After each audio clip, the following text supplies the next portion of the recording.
Hello my dear students, कैसे हो आप लोग। Welcome to our YouTube channel Aspire Academy. Student, हम लोग आज इस लेक्चर में डिस्कशन करने जा रहे हैं फ्री बॉडी डायग्राम, जो कि न्यूटन्स लॉ लॉ में हम लोग पढ़े हैं। तो लास्ट हम लोग न्यूटन्स लॉ में एक डिस्कशन हम लोगों ने किया था अबाउट फ्रेम ऑफ रेफरेंस। फिर हम लोगों ने इम्पल्स के बारे में डिस्कशन किया, न्यूटन्स लॉ के बारे में हम लोगों ने डिस्कशन किया, जिसमें Newton's first law, second law, third law, तीनों पे हम लोगों ने डिस्कशन किया। अब हम लोग फ्री बॉडी डायग्राम पे डिस्कस करने जा रहे हैं। ठीक है। सो फ्री बॉडी डायग्राम क्या होता है कि हम लोग ये तो जानते हैं कि कोई भी बॉडी नेचर में अगर किसी भी कंडीशन में है तो वो किसी ना किसी इंटरैक्शन ऑफ फोर्स के थ्रू नेचर में अपने सराउंडिंग के साथ प्रेजेंट रहता है। तो उसमें हम लोग देखते हैं कि फ्री बॉडी डायग्राम में कौन कौन से फोर्स उसमें अप्लाई हो रहे हैं और किस किस फोर्स, एक वेक्टर क्वांटिटी है तो उसका डायरेक्शन का जानना बहुत इंपॉर्टेंट हो जाता है। सो हम लोग इस पे अगर फोर्स की बात करें तो the common force encountered in mechanics and representing this through free body diagrams are weight, normal force, tension, frictional force, elastic, spring force. ठीक है। ये सारे फोर्सेस के साथ बॉडी इंटरेक्ट होता है अपने सराउंडिंग। सबसे पहले हमारा आता है यहाँ पर वेट ऑफ द बॉडी। आप लोग तो जान ही रहे हो कि ग्रेविटी के कारण अर्थ किसी भी चीज को अपने तरफ, अपने टुवर्ड्स द सेंटर पुल करता है। अब ये टुवर्ड्स द सेंटर पुल कर रहा है तो वो फोर्स क्या हो जाता है, दैट इज कॉल्ड mg, जो उस बॉडी का वेट के इक्वल है, उसी को हम लोग वेट बोलते हैं। ठीक है।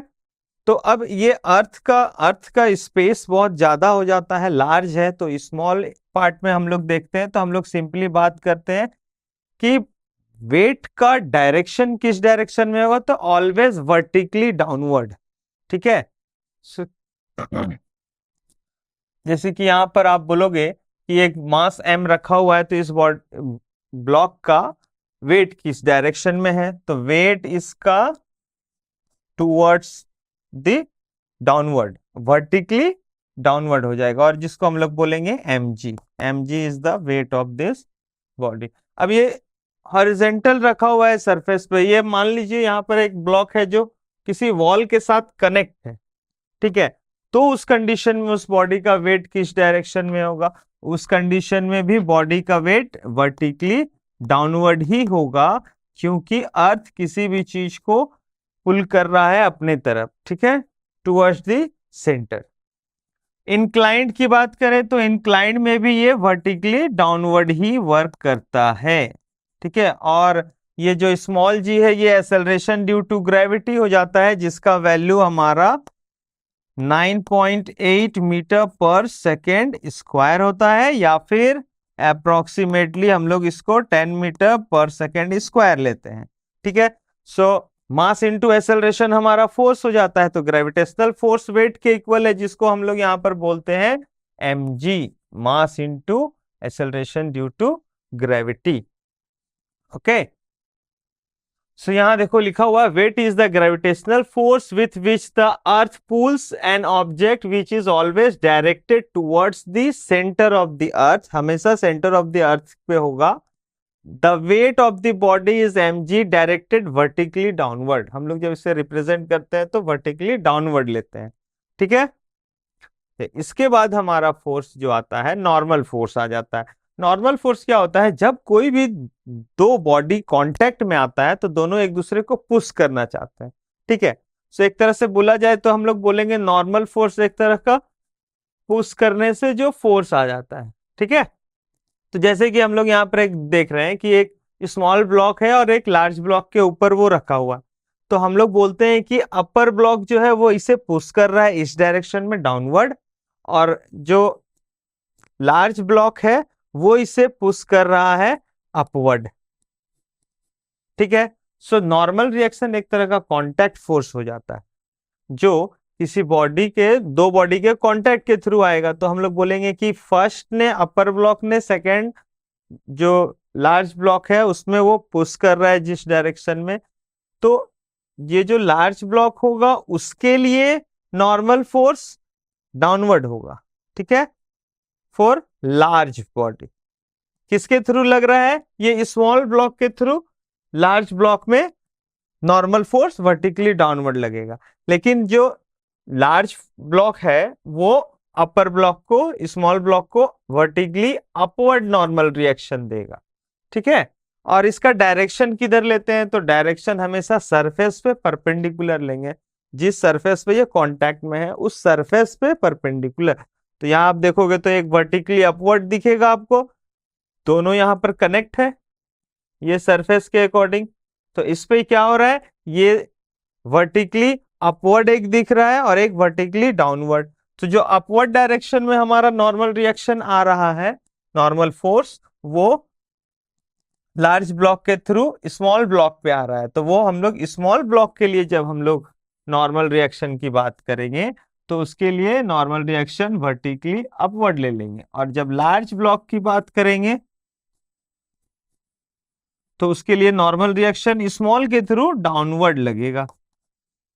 ठीक है, जैसे यहां पर और अगर हम लोग एग्जांपल्स लेके देखें कि नॉर्मल रिएक्शन कैसे रिप्रेजेंट करते हैं या उसका डायरेक्शन किधर लेंगे, तो यहां आप देखोगे फर्स्ट कंडीशन में क्या हो रहा है, एक रॉड को हम लोग 90 डिग्री एक वॉल और फ्लोर के बीच में रखा गया है। ठीक है, सो इसका जो सरफेस के कांटेक्ट में कौन कौन सा पार्ट है? सरफेस के कांटेक्ट में ये एक पॉइंट है और यहाँ एक पॉइंट है। सो एक नॉर्मल रिएक्शन इस वॉल पे परपेंडिकुलर, तो नॉर्मल रिएक्शन इधर आ गया, N1 हम लोग बोल सकते हैं, और एक नॉर्मल रिएक्शन यहां से अपवर्ड जा रहा है, N2 बोलेंगे इसको। ठीक है, सो दो नॉर्मल रिएक्शन यहां पर लग रहा है। यहां पर भी आप देखोगे तो इस पे परपेंडिकुलर इस डायरेक्शन में होगा। ठीक है, और यहां पर वर्टिकली अपवर्ड नॉर्मल रिएक्शन। यहां पर एक सिलिंड्रिकल या स्फेयर मान लो, तो स्फेयर भी जिस तरह से कांटेक्ट में है तो इसके लिए हमारा डायरेक्शन इधर आपका नॉर्मल एक इधर से हो गया, एक नॉर्मल इधर से। सरफेस पे परपेंडिकुलरली अपवर्ड लेते हैं या आउटवर्ड लेंगे। ठीक है, सरफेस पे परपेंडिकुलरली डायरेक्शन में होगा। और इसके बाद हम लोग देखें, सो नॉर्मल रिएक्शन के रिगार्डिंग कुछ पॉइंट्स हम लोग देख लें। तो normal force will be perpendicular to the surface of contact, जो हम लोगों ने, जो मैंने कहा आपको, normal reaction is a pushing force. ठीक है, if perpendicular to the surface of contact cannot be drawn, the normal force will act perpendicular to the surface of the body. Body means जिस सरफेस के contact पे है, जैसे यहां पर एक एग्जांपल हम लोग लिए कि ये सरफेस के कांटेक्ट पे यहां पर एक पॉइंट पे है।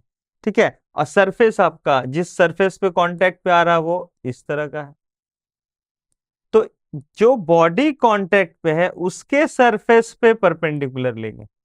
ठीक है, उस कंडीशन में। नेक्स्ट क्या बोला जा रहा है? If neither can be done, normal force has to be drawn as two components, one in the X direction and one in the Y direction, but there is no relation between the forces acting along the X and Y direction, they are independent of each other. जैसे कि यहां पर अगर आप बोलोगे एक और वे में, अगर हम लोग नॉर्मल रिएक्शन को रिप्रेजेंट करना चाहते हैं तो यहां पर आप बोलोगे कि सर एक परपेंडिकुलर दो अलग अलग डायरेक्शन में नॉर्मल रिएक्शन हम लोग ले लें। ठीक है, उसका रिजल्टेंट हम लोग यहां पर आ ही जाएगा हमारा। ओके, और दोनों डिफरेंट होगा, सेम नहीं हो सकता। तो एक एक्स एक्सिस के डायरेक्शन में ले लिए, एक वाई एक्सिस के अलॉन्ग में ले लिए। नेक्स्ट बोला जा रहा है कि the number of normal forces acting on a body depends on the number of points of surface of contact. कितने सरफेस के कांटेक्ट पे है उसके अकॉर्डिंग नॉर्मल फोर्स काम कर रहा है। जैसे यहां पर देखोगे एक ही बॉडी है और ये टू डिफरेंट पॉइंट पे सरफेस के कांटेक्ट में है, तो दो अलग अलग नॉर्मल रिएक्शन यहाँ पर काम कर रहा है, दो अलग अलग डायरेक्शन में नॉर्मल रिएक्शन होगा। ओके, ना normal forces on a block are drawn normal to the contact surface, direct towards the block and normal force is always greater than equals to 0। Normal force जो है हमेशा 0 से greater या उसके equal होगा, negative नहीं लेते हैं हम लोग, ठीक है। और इसका direction normal to the contact surface होगा, वो तो हम लोग जान ही रहे। चलिए, तो ये था नॉर्मल फोर्स। इसके बाद आ जाता है कि नॉर्मल रिएक्शन और वेट को अगर हम लोग फ्री बॉडी डायग्राम में रिप्रेजेंट करें तो किस तरीके से रिप्रेजेंट करते हैं। देखो, हमारे पास फर्स्ट कंडीशन कि एक ब्लॉक को हम लोग हॉरिजेंटल किसी सरफेस पे रखें, तो अगर मैं इसका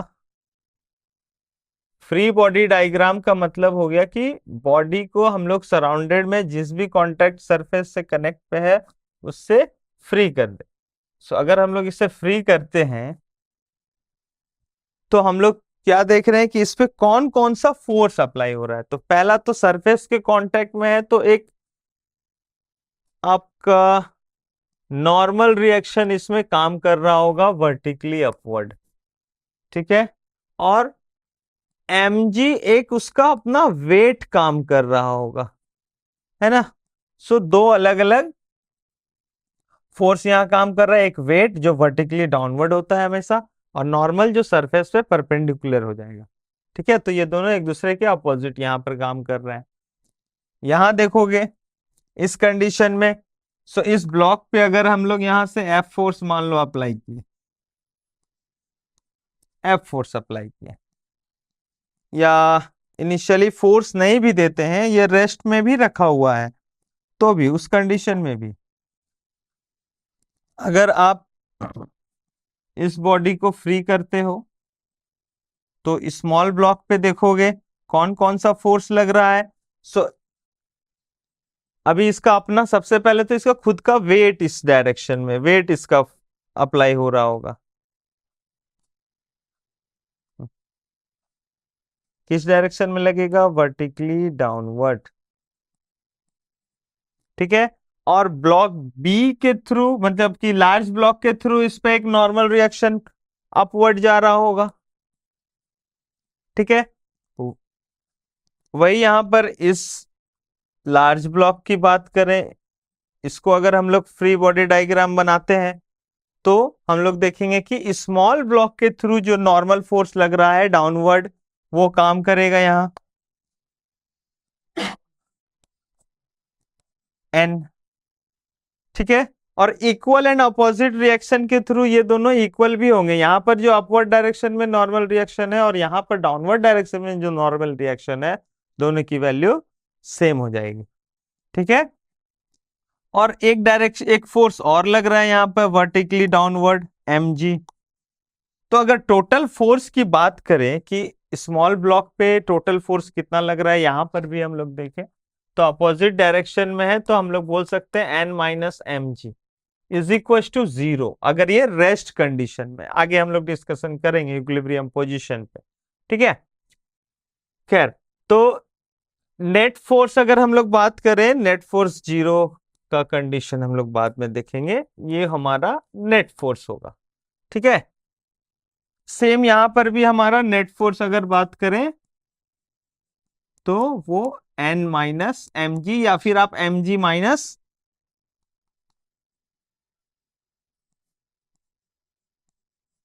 एन कर सकते हो। यहां पर क्या हो रहा है, इसमें दोनों सेम डायरेक्शन में है, तो हमारा नेट फोर्स जो होगा लार्ज ब्लॉक के लिए वो n प्लस एम जी हो जाएगा, ठीक है।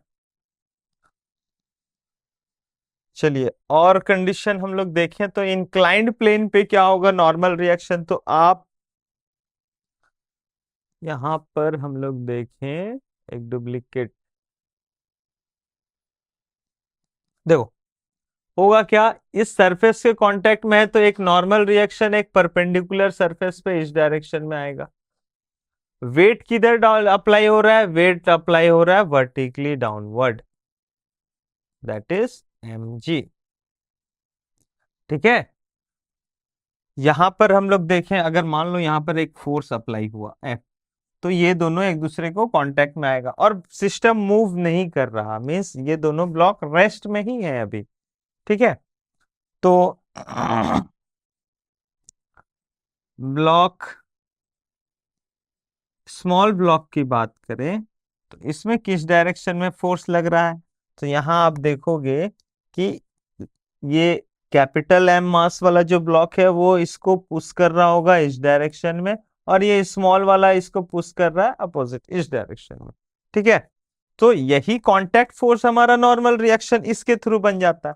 और एक अपना इसका जिस सरफेस पे रखा है उससे परपेंडिकुलरली अपवर्ड डायरेक्शन में एक नॉर्मल फोर्स है, तो एक फोर्स हो गया हमारा एक एन। और देखो मास अलग अलग है तो नॉर्मल फोर्स दोनों ब्लॉक के लिए अलग अलग हो जाएगा, तो N1 इसको अगर ले लें और इसका वेट mg इधर डाउनवर्ड आपका काम कर रहा होगा,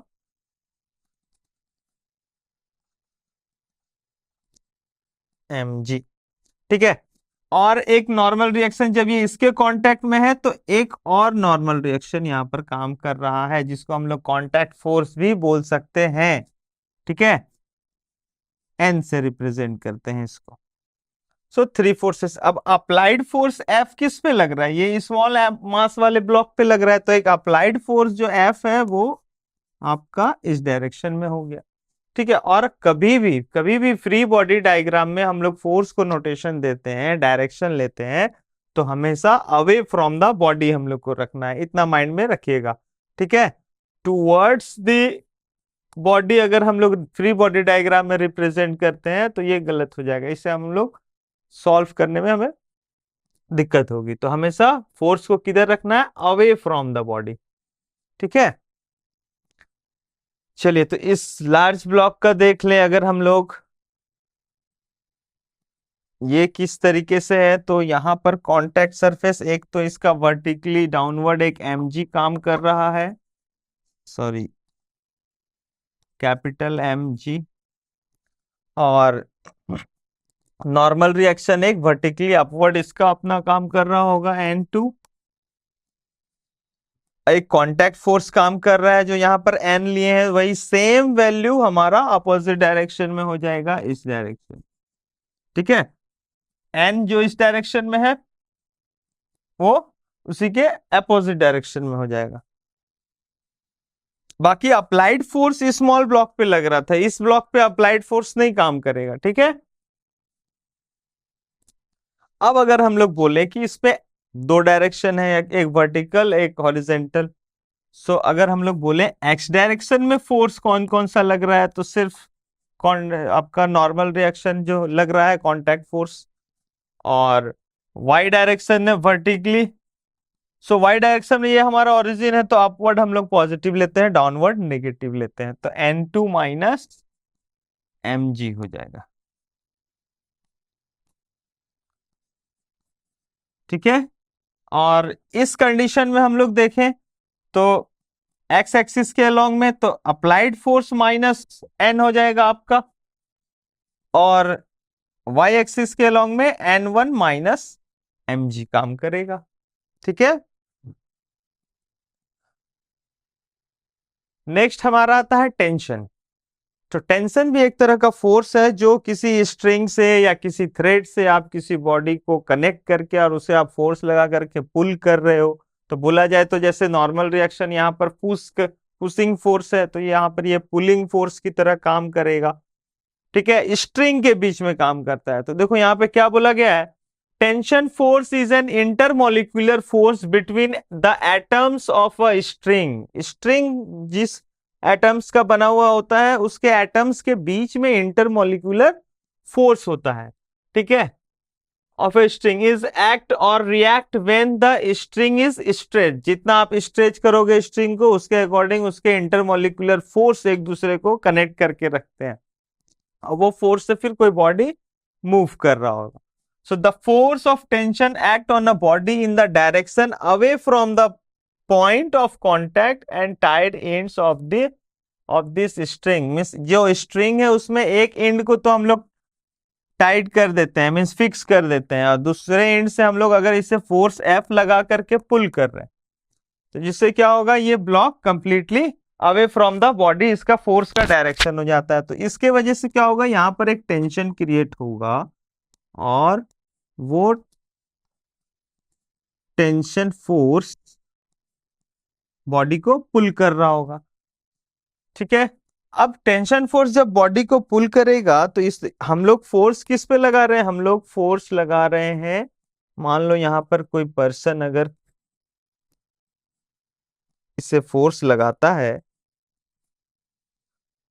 तो वो फोर्स इस डायरेक्शन में लग रहा होगा, जिस डायरेक्शन में फोर्स लगाएंगे उसके इक्वल एंड अपोजिट रिएक्शन से एक फोर्स यहां लग रहा होगा इस डायरेक्शन में अपोजिट।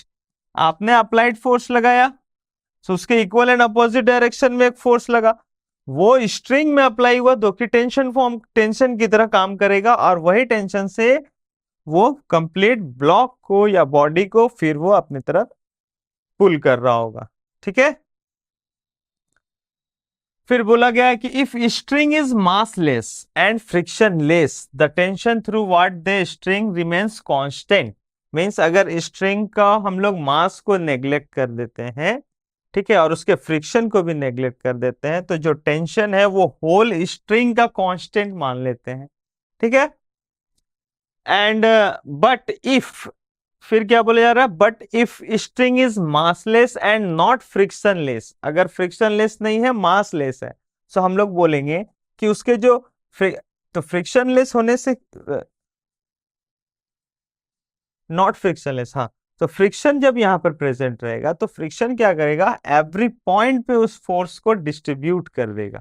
ठीक है, यहां क्या लिखा गया, at every contact in the length of history tension change and, तो टेंशन क्या हो जा रहा है यहां पर, चेंज हो जाएगा। And if it is not light tension at each point will be different depending on the acceleration of the string। अगर ये कंप्लीट स्ट्रिंग को अगर हम लोग मास, अगर इसका हम लोग कंसीडर करते हैं, मासलेस नहीं मास है, तो कंप्लीट बॉडी का मास इनटू एक्सेलरेशन के थ्रू फिर टेंशन डिस्ट्रीब्यूट होता है सारे स्ट्रिंग में। ओके, ईच पॉइंट क्या बोला जा रहा है, tension at each point will be different, every point पे टेंशन जो होगा वो डिफरेंट होगा क्योंकि वो मास पे डिपेंड कर जाता है। Okay, if a force is directly applied on a strings, a child is pulling a tight string from the other end with some force, the tension in the string will be equal to the applied force। जो यहां पर हम लोग कर रहे हैं कि अगर कोई पर्सन अप्लाइड फोर्स F लगाया स्ट्रिंग पे तो जिसके चलते ये ब्लॉक मूव कर रहा है, जिसमें टेंशन T यहां पर अप्लाई होगा स्ट्रिंग के बीच में, तो जो हमारा अप्लाइड फोर्स F है वो डायरेक्टली इक्वल हो जाएगा tension in the string. Okay, चलिए, तो ये था टेंशन के रिगार्डिंग। अब इसके कुछ कंडीशंस देख ले हम लोग, टेंशन को हम लोग किस तरह से रिप्रेजेंट करते हैं। सो पहले यहां पर हम लोग पुल्ली का एक कंडीशन ले रहे हैं, एक पुल्ली है जिसमें दोनों तरफ से एक एक दो अलग अलग ब्लॉक रखा गया है, कैपिटल मास और कैपिटल एम वाला मास है, एक स्मॉल एम वाला। तो देखो, पहला चीज तो अगर हम लोग बात करें कि अगर कैपिटल मास एम, कैपिटल एम वाला जो बॉडी है वो अगर ग्रेटर देन स्मॉल एम हो जाए तो क्या होगा, जिधर मास ज्यादा है उधर बॉडी डाउनवर्ड मूव करने लगेगा। सो अगर फ्री बॉडी डायग्राम हम लोग बनाते हैं तो हम लोग देखते हैं, देखो स्ट्रिंग यहां पर जो काम कर रहा है हमारा,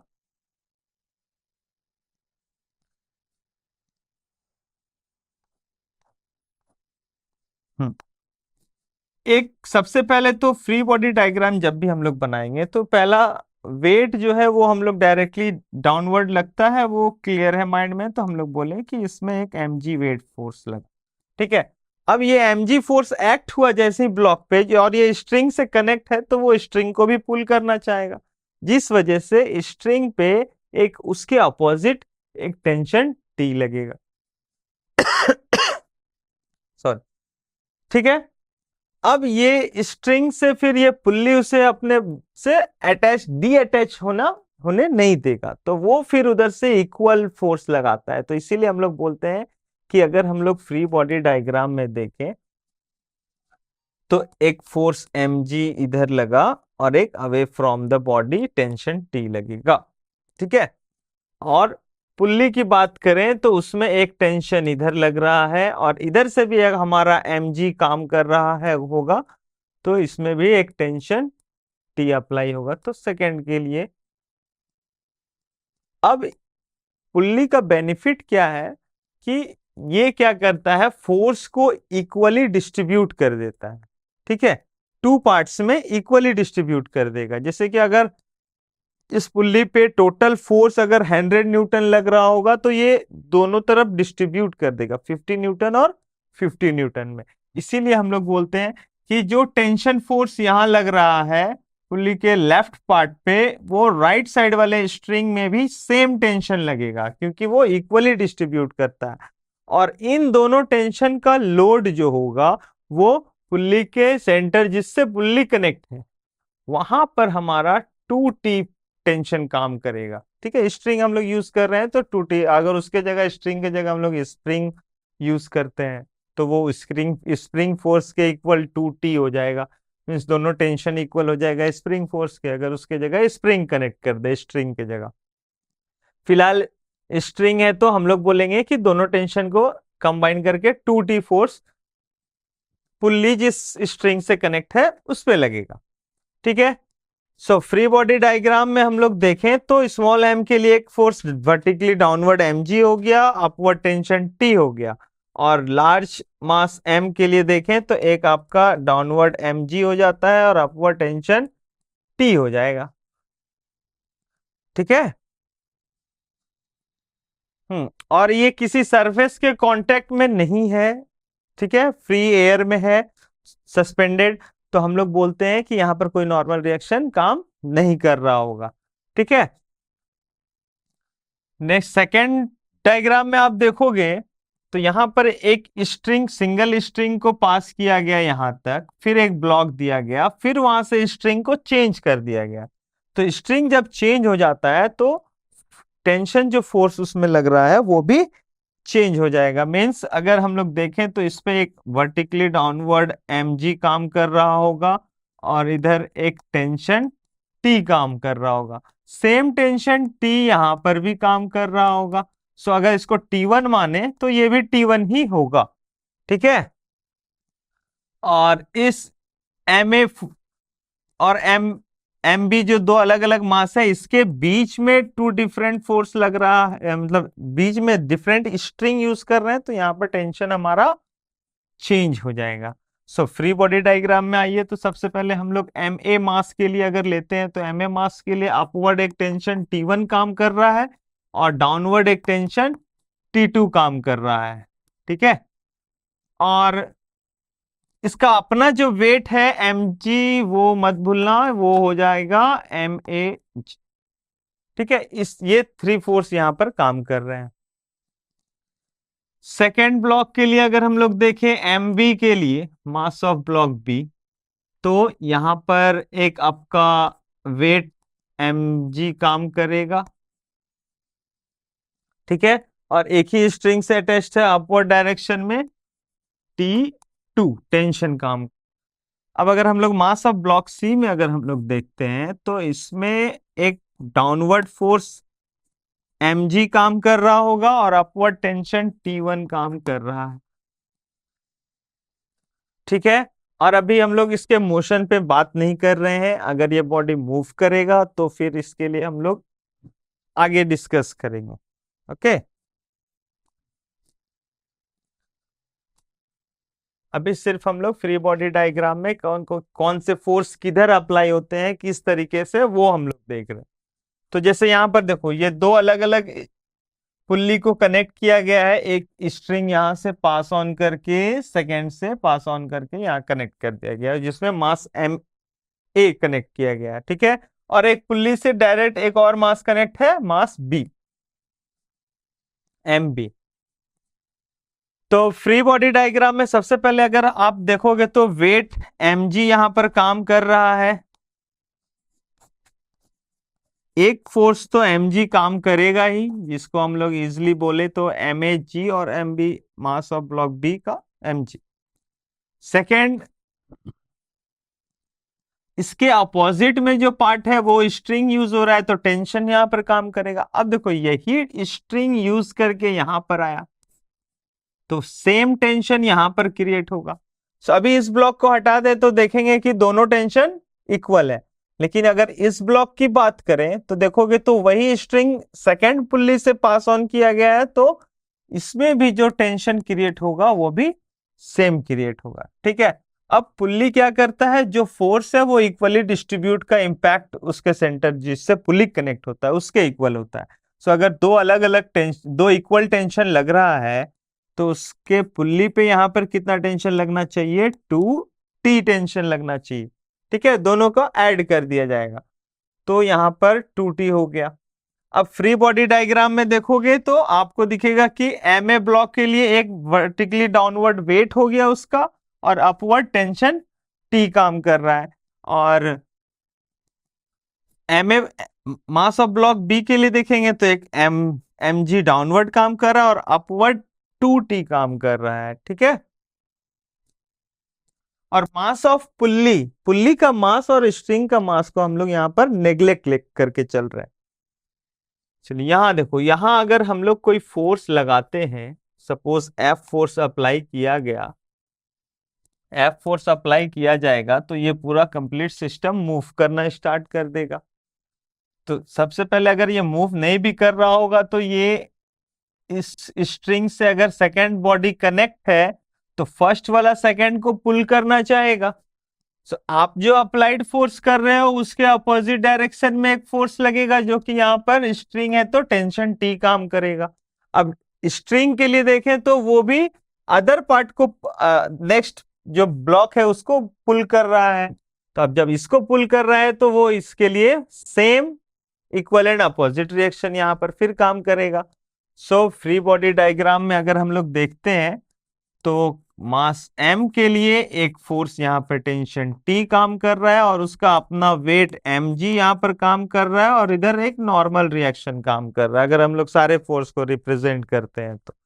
ठीक है, और स्मॉल मास m के लिए एक अप्लाइड फोर्स आपका काम कर रहा है जिसके थ्रू उसके अगेंस्ट में टेंशन T काम कर रहा है, अपवर्ड आपका नॉर्मल रिएक्शन सरफेस के कांटेक्ट में है, और एक mg जो डाउनवर्ड वर्टिकली डाउनवर्ड काम कर रहा है।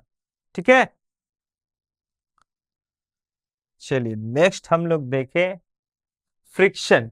तो फ्रिक्शन क्या है, बचपन से आप लोग पढ़ते आ रहे हैं स्टैंडर्ड 9 से 7 से कि फ्रिक्शन क्या होता है, एक तरह का कांटेक्ट फोर्स है जो किसी भी बॉडी को मूव करने नहीं देता। जब कोई दो सरफेस एक दूसरे के कांटेक्ट में आएगा और कोई फर्स्ट सरफेस मूव करना चाह रहा है तो वो बॉडी उसे मूव करने नहीं देगा। It oppose the motion of the body. Okay, और इसका डायरेक्शन, अब किसी भी चीज को अपोज करना है तो जिस डायरेक्शन में बॉडी मूव कर रहा होगा उसके अपोजिट डायरेक्शन में फ्रिक्शन काम कर रहा होगा क्योंकि उसे अपोज करना है बॉडी के मोशन को। क्या लिखा गया है, when a surface of a solid body slides has to tendency to slide if it does not actually slide, means slide हो या ना हो।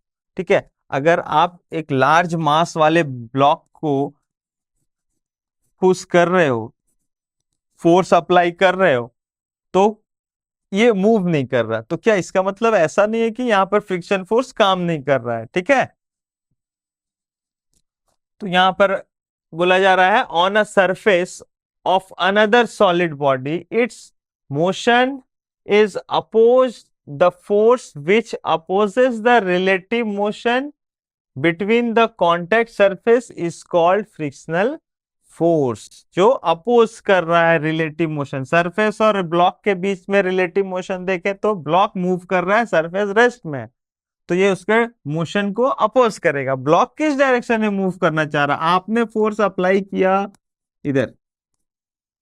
ठीक है, अब तो ब्लॉक को भी उसी डायरेक्शन में मूव होना है बट हो नहीं रहा, ब्लॉक अगर रेस्ट में है मींस अपोजिट डायरेक्शन में एक फ्रिक्शन काम कर रहा है। ठीक है, फ्रिक्शनल फोर्स काम कर रहा होगा। और एक चीज है फ्रिक्शन फोर्स के बारे में कि फ्रिक्शन फोर्स जो होता है वो directly proportional to normal reaction के इक्वल होता है। ठीक है, अब अगर फ्रिक्शनल फोर्स डायरेक्टली प्रोपोर्शनल है तो प्रोपोर्शनैलिटी हटाया जाए तो एक कांस्टेंट आ जाता है म्यू जिसे हम लोग बोलते हैं, और ये जो म्यू है ना इसको बोला गया है कोएफिशिएंट ऑफ फ्रिक्शन। क्या बोला जाता है, कोएफिशिएंट ऑफ फ्रिक्शन। एन क्या है? एन यहाँ पर नॉर्मल रिएक्शन है, हमेशा सरफेस पे डिपेंड है, कांटेक्ट फोर्स है, तो ये नॉर्मल रिएक्शन फोर्स जो होगा उस पे डिपेंड कर जाता है। ठीक है, सो यहां पर जो हमारा फ्रिक्शनल फोर्स हुआ वो, और अप्लाइड फोर्स अपोजिट डायरेक्शन में, तो हम लोग बोलेंगे अगर बॉडी रेस्ट पे है, मीन्स ये ब्लॉक मूव नहीं कर रहा, तो applied force is equal to frictional force. और फ्रिक्शनल फोर्स किसके इक्वल हो गया? वो म्यू एन के इक्वल हो गया, तो applied force is equal to mu N भी हम लोग बोल सकते हैं। ठीक है,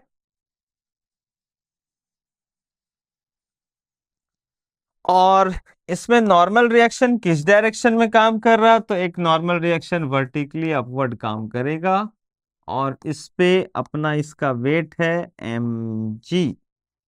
सो अगर रेस्ट कंडीशन की बात करें तो नॉर्मल रिएक्शन और mg वर्टिकली ये भी एक दूसरे को बैलेंस कर रहा होगा, तो normal reaction is equal to mg हो जाएगा। सो अगर आप देखोगे तो इसी इक्वेशन को हम लोग बोलेंगे म्यू एन जो है वो mg के इक्वल है, so it is applied force जो हो गया वो फ्रिक्शनल फोर्स के इक्वल है, जबकि म्यू mg के इक्वल हो जाएगा, और वो फ्रिक्शन फोर्स के भी इक्वल है, ऐसा हम लोग बोल सकते हैं। ठीक है, चलिए नेक्स्ट हम लोग देखें। देखो तो फिर यहाँ पर इंक्लाइंड कंडीशन, इंक्लाइंड प्लेन के केस में फ्रिक्शन फोर्स किधर काम कर रहा होगा?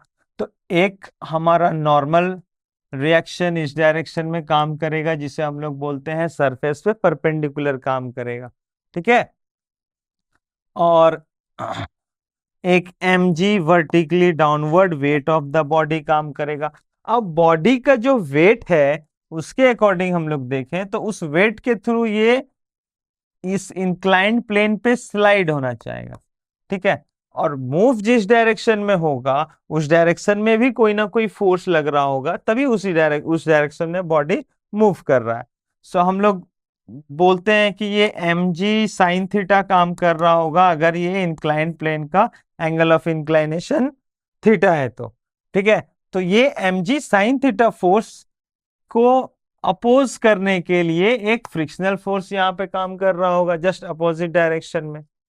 तो फ्री बॉडी डायग्राम में हम लोग देखें तो इस पे तीन ही फोर्स काम कर रहे हैं। ठीक है, थ्री फोर्सेस काम कर रहे हैं। mg साइन थीटा तो mg का कंपोनेंट हम लोग लेते हैं।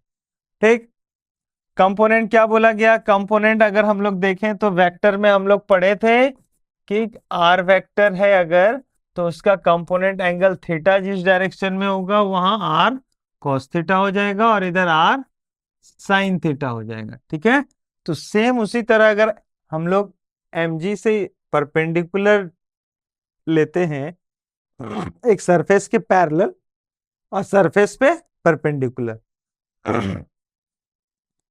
तो ये जो एंगल थीटा है इसके बिहाफ में ये भी एंगल थीटा हो जाएगा। ओके,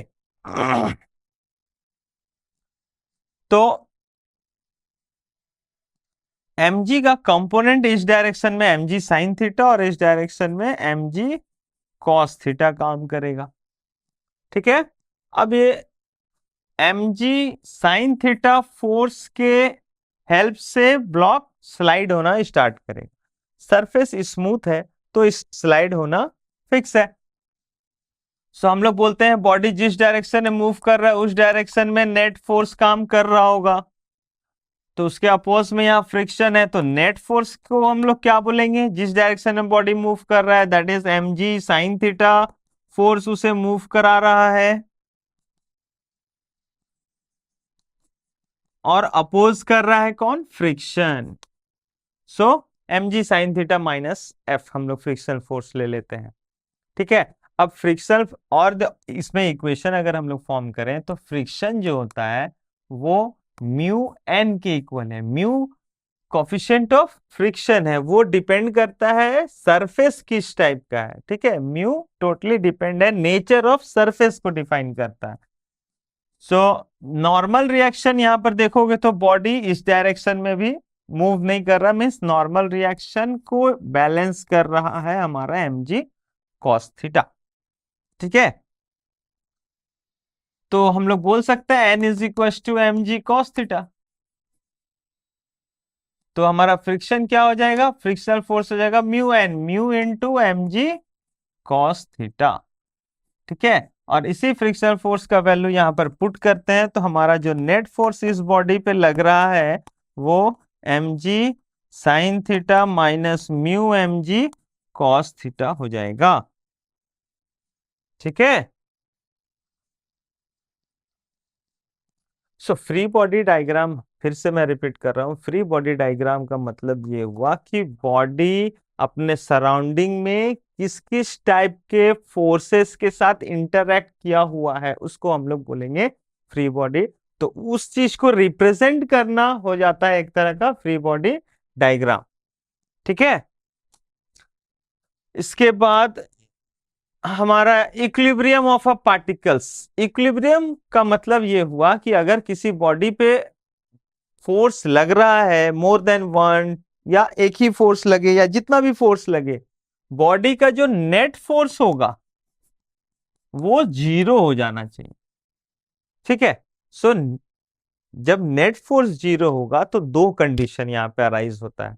क्या होता है, बॉडी या तो रेस्ट पे रहेगा या फिर यूनिफॉर्म मोशन में रहेगा, याद रखना हमेशा।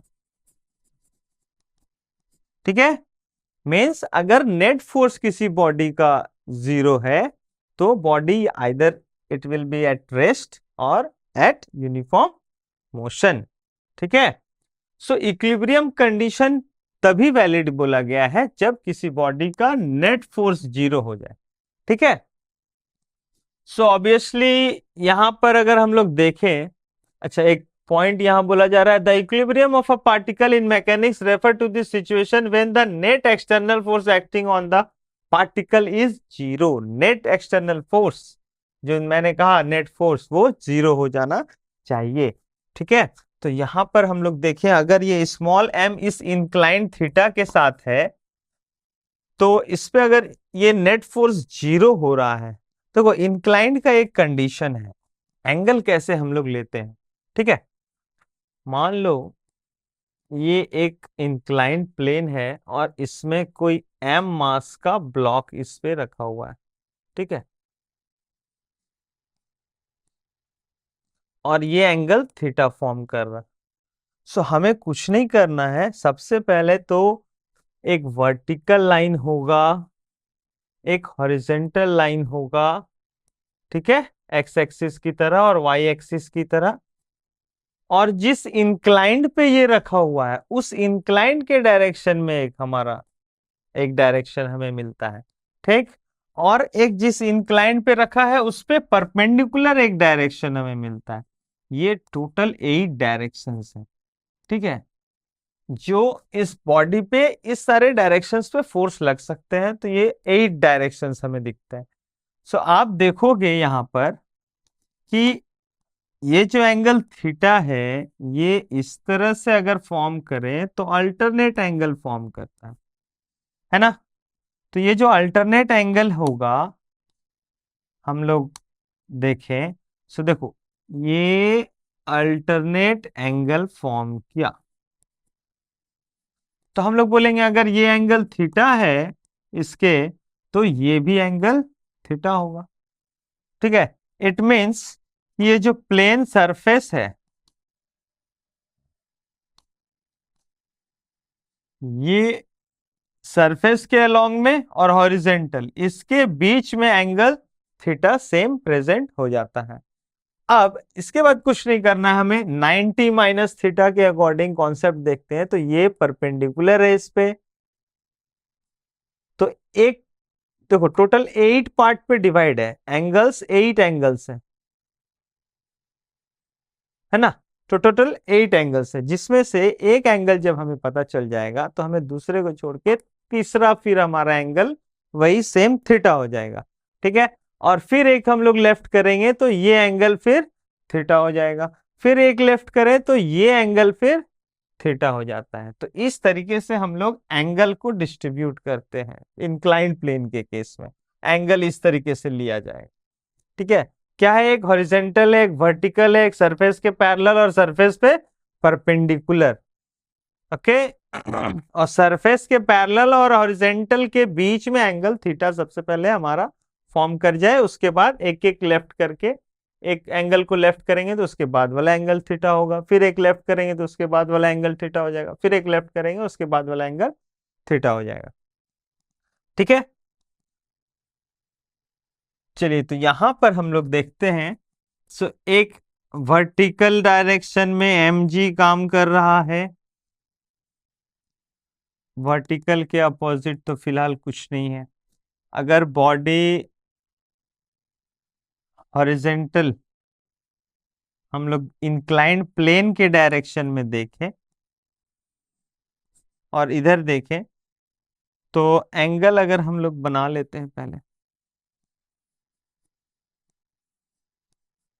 देखो क्या हो जाएगा। अगर ये एंगल थीटा है तो ये भी एंगल थीटा होगा, तो एक लेफ्ट कर दें तो इधर वाला भी एंगल थीटा ही होगा।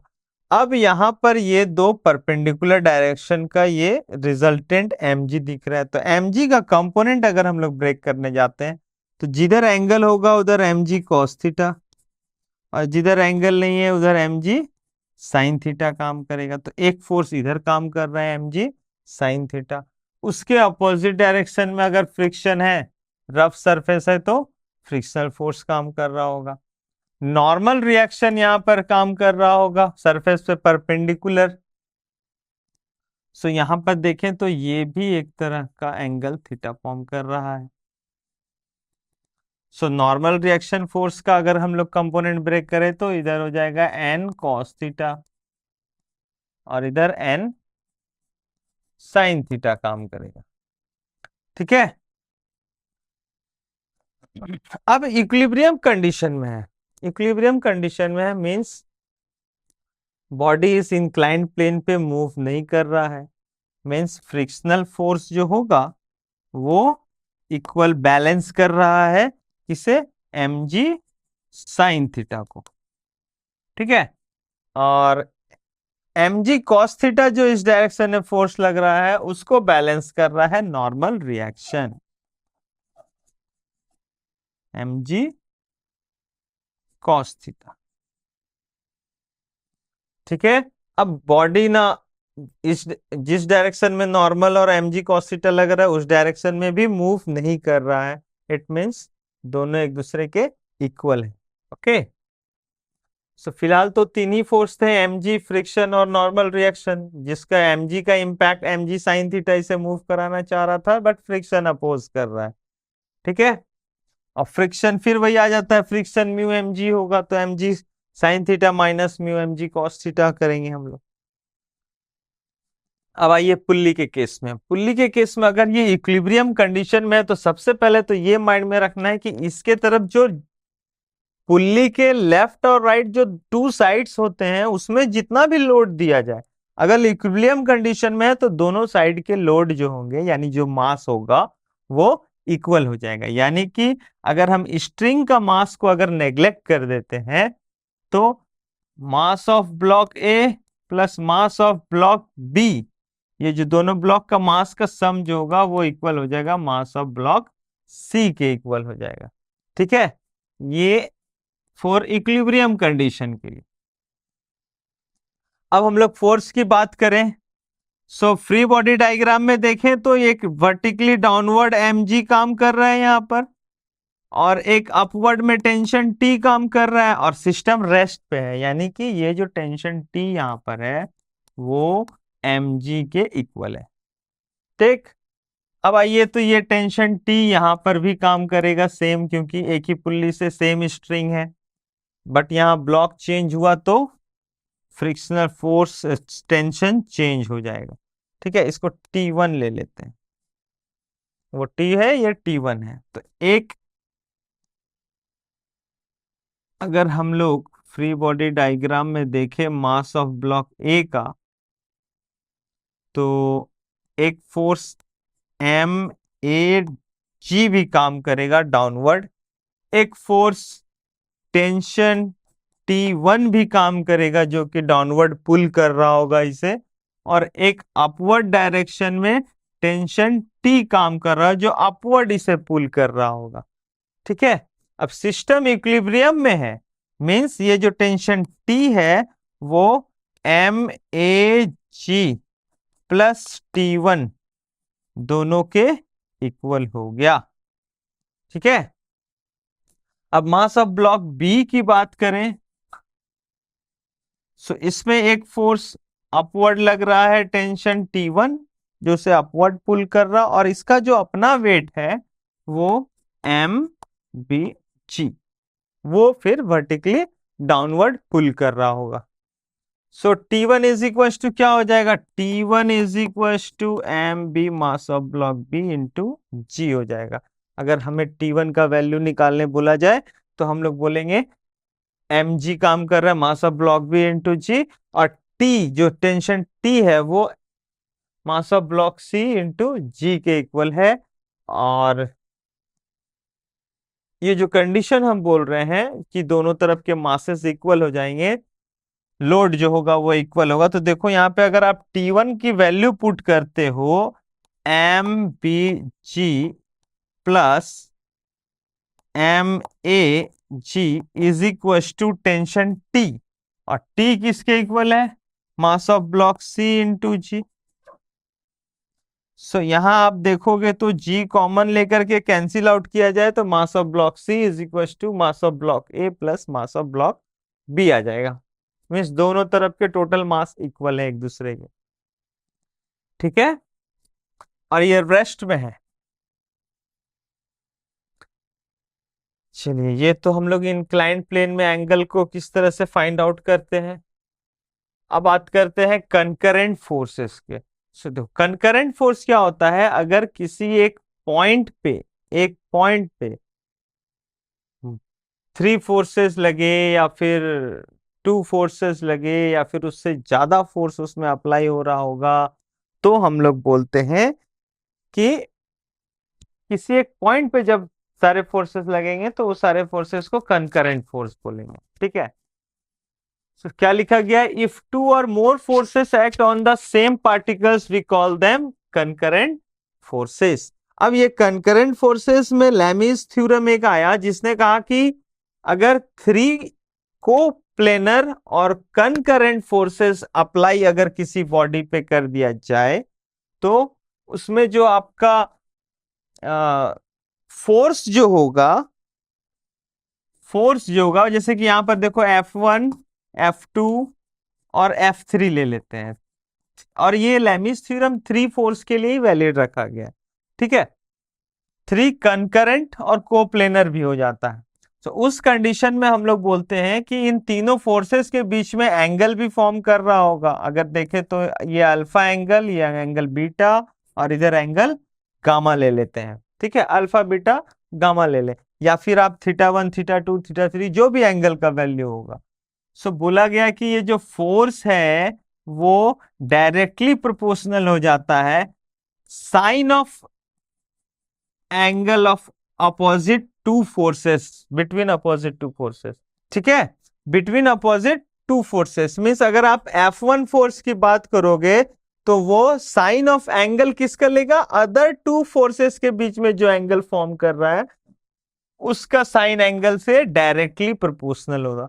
अगर डायरेक्टली प्रोपोर्शनल है तो हम लोग बोलेंगे F1 by sine alpha is equal to constant. ठीक है, यही होगा। अगर डायरेक्टली प्रोपोर्शनल है, साइन अल्फा इधर आया डिवाइड हो गया, तो प्रोपोर्शनैलिटी हटाएंगे तो कुछ ना कुछ कांस्टेंट तो मिलेगा। सो ये रेशियो जो होता है वो कांस्टेंट होता है, लैमीज थ्योरम के अकॉर्डिंग बोला गया। सो अगर आप F2 फोर्स ले रहे हो F2, तो F2 फोर्स के लिए बच गया F1 और F3, उनके बीच में जो एंगल फॉर्म कर रहा है वो साइन ऑफ एंगल बीटा के इक्वल हो जाएगा जो कि कांस्टेंट है। ठीक है, और F3 के लिए हो गया साइन गामा, वो भी कांस्टेंट है। और ये कौन सा कांस्टेंट है, ये प्रोपोर्शनैलिटी कांस्टेंट है। तो जब प्रोपोर्शनैलिटी कांस्टेंट सेम आपका आ जाता है तो लैमीज थ्योरम के अकॉर्डिंग डायरेक्टली उन्होंने कहा कि ये रिलेशन शो करता है F1 by sine alpha is equal to F2 by sine beta is equal to F3 by sine gamma. ठीक है, according to, on the basis of बोल सकते हो आप लेमिस थ्योरम। तो जो 3 फोर्स के लिए लेमिस थ्योरम अप्लाई किया गया था, ठीक है, कनकरेंट और कोप्लेनर में। सो जो फोर्स अप्लाई होगा उसके अपोजिट जो एंगल है अदर 2 फोर्सेस से फॉर्म कर रहा, उसको हम लोग साइन साइन एंगल लेंगे। ठीक है,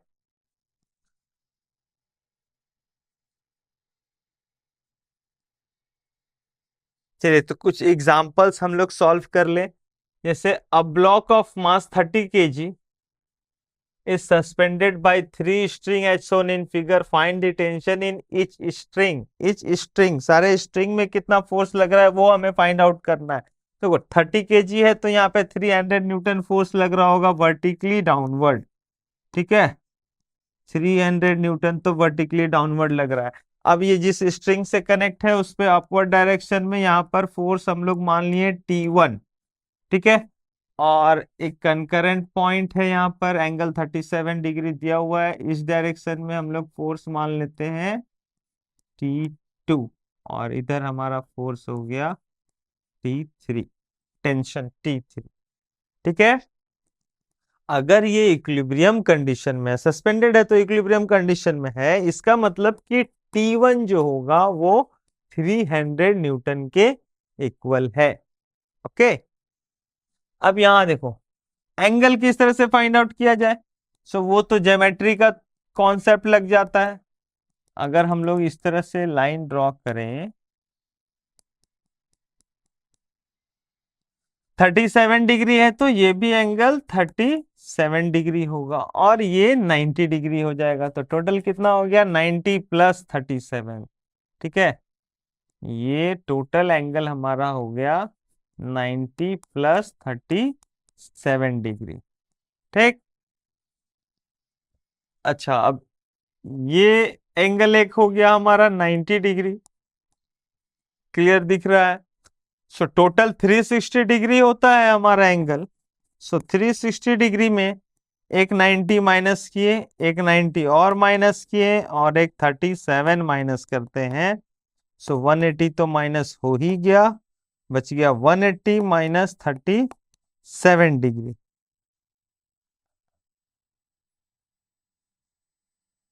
143 डिग्री आएगा।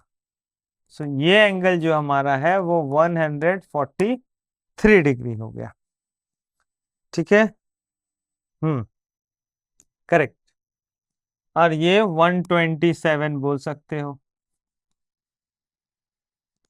सो हम लोग देख रहे हैं कि किसी पॉइंट पे एक फोर्स टेंशन T3 लग रहा है, एक इधर आपका टेंशन T2 लग रहा है, एक डाउनवर्ड टेंशन T1 काम कर रहा है, जिसमें एंगल कितना है, एक एंगल हो गया 143 डिग्री, एक एंगल हो गया 127 डिग्री, और एक एंगल हो गया 90 डिग्री।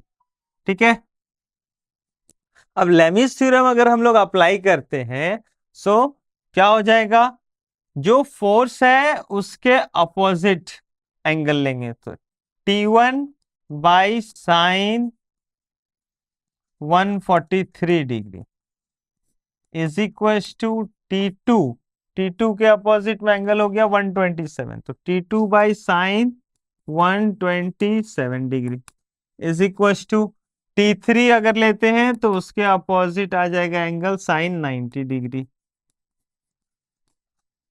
ठीक है, यहां से हमें कोई भी टेंशन T1, T2, T3 का वैल्यू इजिली कैलकुलेट कर लेंगे, ठीक, by using of Lami's theorem. So यहां पर अगर ये 143 है तो इसको हम लोग बोलेंगे sine 90 plus 53 degree, 90 plus 53 degree.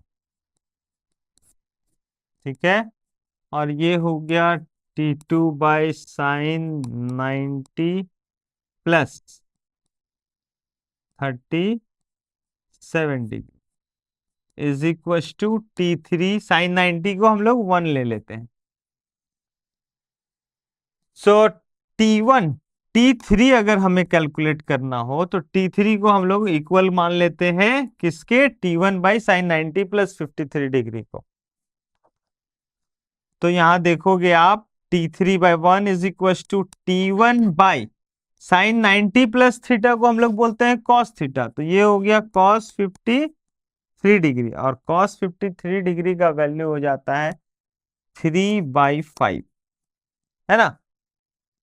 और T1 किसके इक्वल है, तो यहां देखोगे तो T1 किसके इक्वल था, T1 300 न्यूटन के इक्वल है। क्यों, क्योंकि वो उस लोड के वेट के इक्वल हो जा रहा है T1। तो हम लोग बोलेंगे वैल्यू पुट करोगे तो 300/3/5 इंटू 5 कर दे, तो ये आ जाता है हमारा 500 न्यूटन। T3 का वैल्यू आ गया 500 न्यूटन। सिमिलरली अगर T2 का वैल्यू हम लोग फाइंड करना है, सेकेंड टेंशन का T2, तो हम लोग बोलेंगे ये हो जाता है आपका T3 को इससे मल्टीप्लाई कर दिया जाए, या फिर आप T1 से भी इक्वल करके कर सकते हो, किसी भी टू को इक्वल करना है। तो ज्यादातर केसेस में हम लोग क्या करते हैं, देखो सबसे पहले तो जो वैल्यू आपके हाथ में है उससे इक्वल करेंगे, ठीक है। जैसे मैंने इक्वल किया T1 के, T2 के नहीं, क्यों, क्योंकि मेरे हाथ में T1 का वैल्यू है और साइन के जो एंगल है उसका भी वैल्यू है। तो यहाँ पर T2 अभी, अब हमारे हाथ में T3 जो था टेंशन 3, इसका भी वैल्यू है हाथ में, और T1 का भी वैल्यू हमारे हाथ में। सो आप इसको किसी से भी इक्वल कर सकते हो।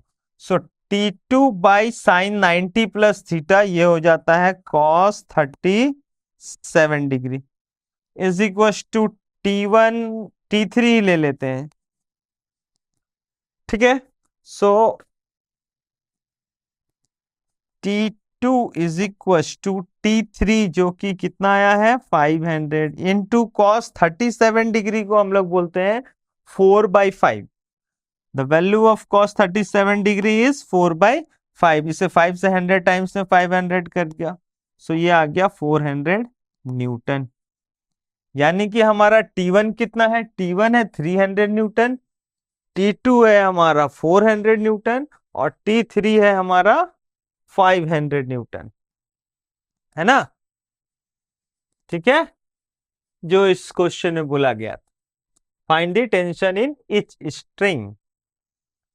चलिए नेक्स्ट हम लोग देखें। नेक्स्ट यहां पर है, नेक्स्ट क्वेश्चन क्या बोला जा रहा है, two particles of masses 10 kg and 35 kg are connected with 4 strings at point B and D. अच्छा, 2 पॉइंट माना गया है यहां पर, बी और डी को, इसको पॉइंट बी मान ले, इसको पॉइंट डी मान ले, ठीक है। Determine the tension in various segments of the string, जितने भी स्ट्रिंग्स है वो सारे स्ट्रिंग्स में टेंशन निकालना है। देखो लेमिस थ्योरम किस में वैलिड है, लेमिस थ्योरम वैलिड है जब 3 कंकरेंट फोर्स होगा, ठीक है। सो अगर हम लोग इस पॉइंट पे देखें तो यहाँ पर 4 टेंशन, यहाँ पर 4 डिफरेंट फोर्स लग जा रहा है एक पॉइंट पे, यहाँ पर 3 फोर्सेस लग रहे हैं, ठीक है। तो हम लोग इसको लेमिस थ्योरम में नहीं सॉल्व करके बेसिक मेथड में सॉल्व करते हैं। तो हम लोग यहाँ पर देखें तो सबसे पहले एक ये हॉरिजेंटल लाइन और एक यहाँ पर वर्टिकल लाइन, ठीक है। यहां पर भी एक हॉरिजेंटल लाइन होगा, एक्स एक्सिस और वाई एक्सिस। तो देखो अब सिस्टम इक्विलिब्रियम में है, सिस्टम इक्विलिब्रियम कंडीशन में है, means net force along X axis वो 0 होना चाहिए, and net force along Y axis 0 होना चाहिए, दोनों पॉइंट के लिए, ठीक है। तो सबसे पहले अगर हम लोग पॉइंट डी में 3 फोर्स एक्ट हो रहे हैं, तो 4 एट पॉइंट डी फोर्सेस कम है, तो हम लोग पहले एट पॉइंट डी ले लेते हैं, ठीक है। अब टेंशन सब में सारे डिफरेंट डिफरेंट स्ट्रिंग में डिफरेंट डिफरेंट टेंशन होगा। सबसे पहले यहां पर हम लोग देखें तो यहां पर टेंशन T1 काम कर रहा होगा, ठीक है। यहां पर टेंशन मान लीजिए T2, यहां पर टेंशन T3, सो ये टेंशन दोनों तरफ के लिए काम करेगा क्योंकि ये दोनों को कनेक्ट कर रहा है ना। इसे ऐसे प्रेजेंट T3 हम लोग बोले। ओके, और यहां से फिर ये हो गया हमारा टेंशन T4, इधर हो गया T5 और इधर हो गया T6। ओके, अब एक्स एक्सिस के अलोंग में देखें एंगल भी, अगर हम लोग पहले एंगल फाइंड आउट कर ले, ये 45 है तो ये भी एंगल 45 डिग्री हो। सो T2 का कंपोनेंट अगर हम लोग देखें तो इस डायरेक्शन में T2 साइन थीटा काम कर रहा है। थीटा क्या, थीटा कितना है, 45 डिग्री।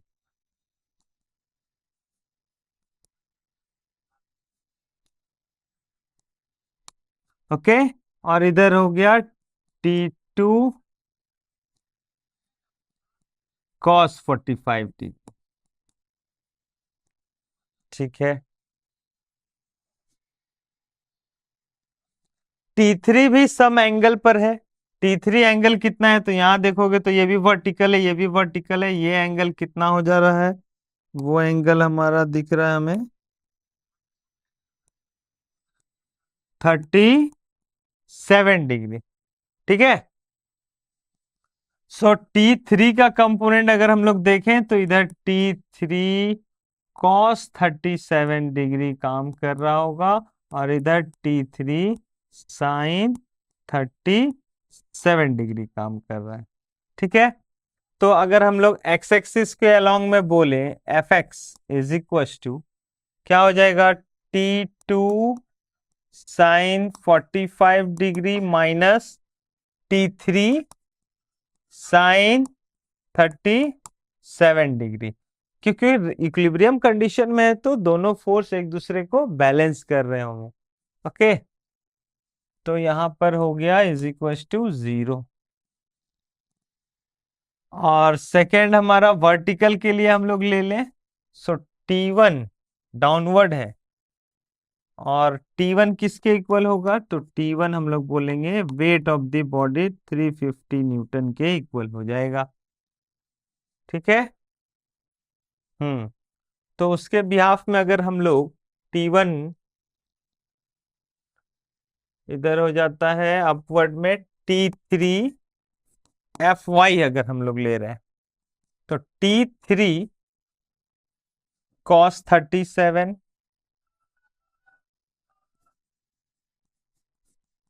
प्लस, क्योंकि दोनों सेम डायरेक्शन में लग रहा, तो T2 cos 45 degree minus T1 करते हैं इक्वल टू 0 लेंगे।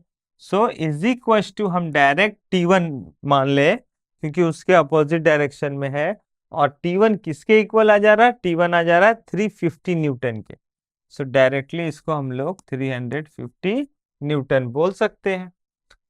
सो ये T2 और T3 के बीच में रिलेशन है, जहां पर हम लोग फर्स्ट देखें इस इक्वेशन से तो हमारा T2 जो होगा वो किसके इक्वल है, T3 sine 37 degree by sine 45 degree के इक्वल होगा।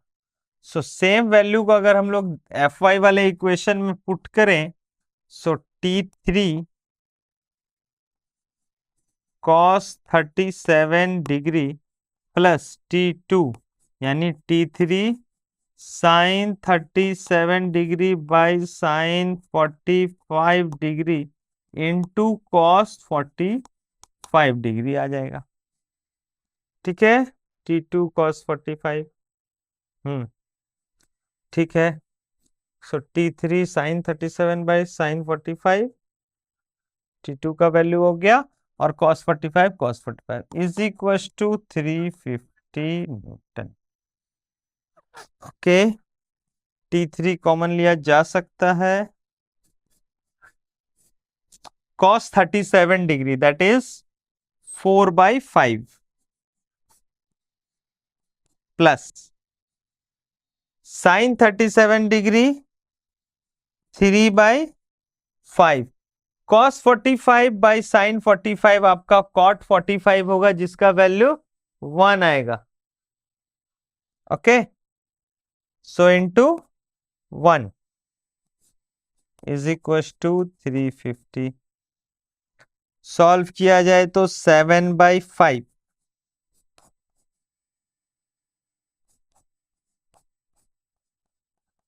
equals to 350 newton. So finally we got tension T3 का वैल्यू जो हमारा आ रहा है, क्या आ जा रहा है यहां पर, T3 का वैल्यू आ गया 7 से 35 हमारा 5 टाइम्स में कट गया, 50 टाइम्स में 350 कट गया, ये 5 मल्टीप्लाई होगा, सो 250 आ गया। ठीक है, सो T3 हमारा 250 है, और इस 250 को अगर हम लोग यहां पुट करें,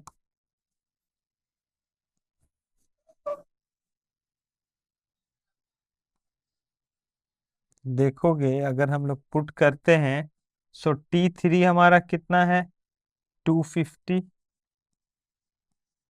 इंटू साइन 37 डिग्री हो गया आपका 3/5 इंटू साइन 45 डिग्री हो जाता है 1/√2, बाई है तो ऊपर चला गया, सो 5 से ये तो कट गया 550 टाइम्स, यानी कि हमारा T2 जो आता है, T2 जो आया वो कितना आएगा, T2 आएगा हमारा 150√2 न्यूटन। ठीक है, सो हम लोग T3 निकाल लिए, T2 निकाल लिए, और T1 हमें पता है, T1 कितना है, 350 न्यूटन। ठीक है, चलिए तो T2 आ गया, T3 भी आ गया, और T1 भी आ गया। अब हम लोग for point at point D के लिए, बी के लिए बात करेंगे। सो चलिए नेक्स्ट हम लोग देखते हैं यहां पर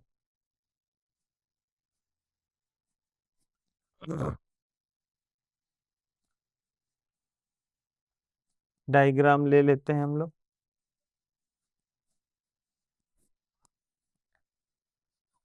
ये कितना डिग्री बना रहा है,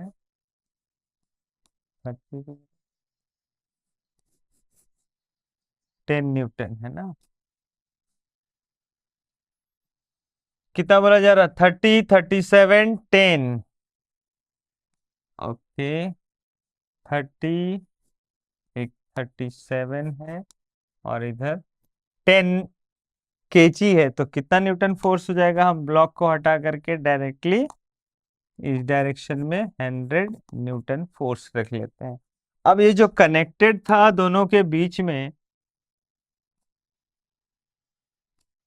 यहां पर आप देखोगे जो कनेक्ट है वो T3 फोर्स है, ठीक है, और इसको T4, T5, T6, तो ये हमारा एक फोर्स हो गया T3, इधर हमने लिया T4, इधर हो गया हमारा T5, और इधर हो जा रहा है T6 जो कि 100 न्यूटन है।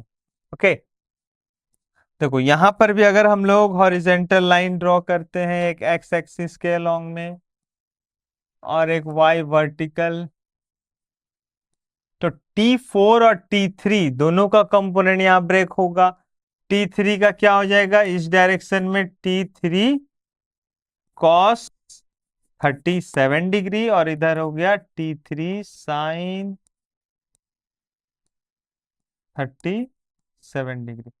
T4 को अगर हम लोग ब्रेक करें तो T4 cos 30 डिग्री, जिधर एंगल होगा उधर cos, और इधर आ जाता है T4 sin 30 डिग्री।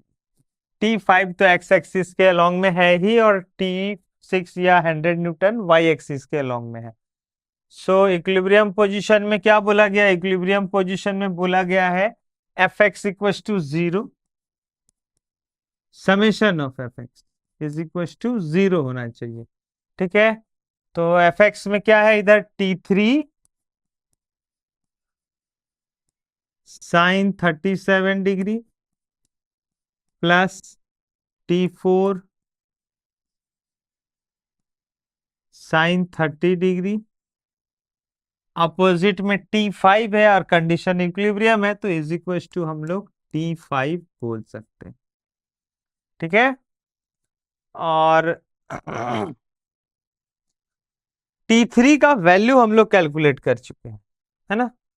T3 का वैल्यू हम लोग कैलकुलेट किए, कितना आया है 250 न्यूटन। तो यहां पर वैल्यू पुट करके देखें, sign 37 3/5 plus T4 sine 30 degree 1/2, तो बाई 2 लिख दे रहे हैं, इज इक्वल टू T5। ये कैंसिल हुआ 5 टाइम्स 50 टाइम्स में, so 150 plus T4/2 is equal to T5। ठीक है, चलिए ये एक इक्वेशन आ गया। नेक्स्ट बोला गया summation of F Y is equal to 0 होना चाहिए। सो एफ वाई में लेंगे तो क्या है, दो फोर्स या तीन फोर्स काम कर रहा है, T4 cos 30 minus T3 cos 37 minus 100 Newton भी अपोजिट डायरेक्शन में 100 इज इक्वल टू 0। ठीक है, चलिए अब वैल्यू अगर हम लोग पुट कर देते हैं T4 देखो यहाँ T4 cos 30 डिग्री है, cos 30 डिग्री यानी कि √3/2।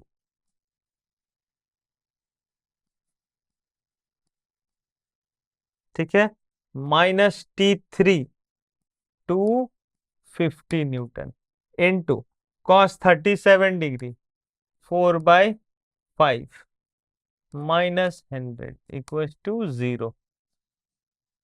5 से ये कटा 50 टाइम्स में 200 T4 √3/2 इज इक्वल टू, दोनों नेगेटिव में आ रहा है तो राइट साइड ले जाएंगे। ये हमारा कितना है, ये हमारा है 50 newton. So 5 into 4 200 is equal to 300, 2 इधर गया 600/√3, T4 is equal to 600/√3 Newton. ठीक है, ऐसे इसको और एक फॉर्म में लिखे तो 3 2 6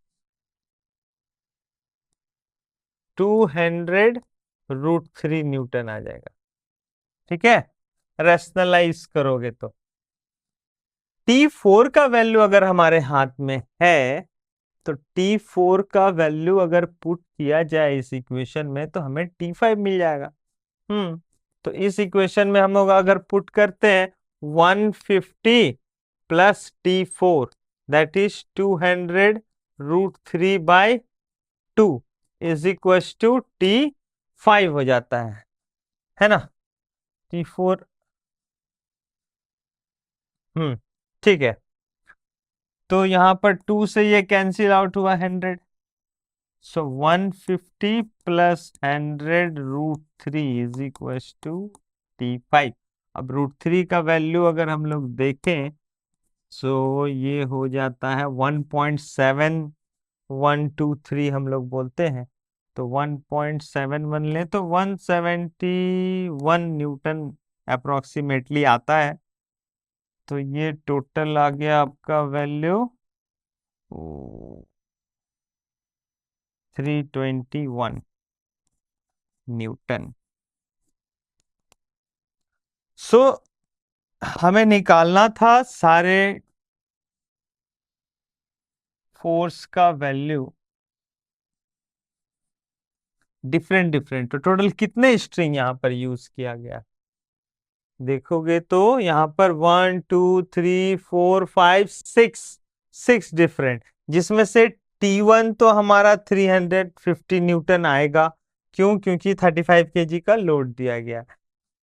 T6 भी हमारा 100 न्यूटन होगा क्योंकि 10 kg का लोड दिया। तो ये टोटल में से दो तो माइनस कर दिया जाए, बच गया 1 2 3 4, ये 4 डिफरेंट स्ट्रिंग का टेंशन। सो हमने T1 माना इसे, जो कि 350 के इक्वल है।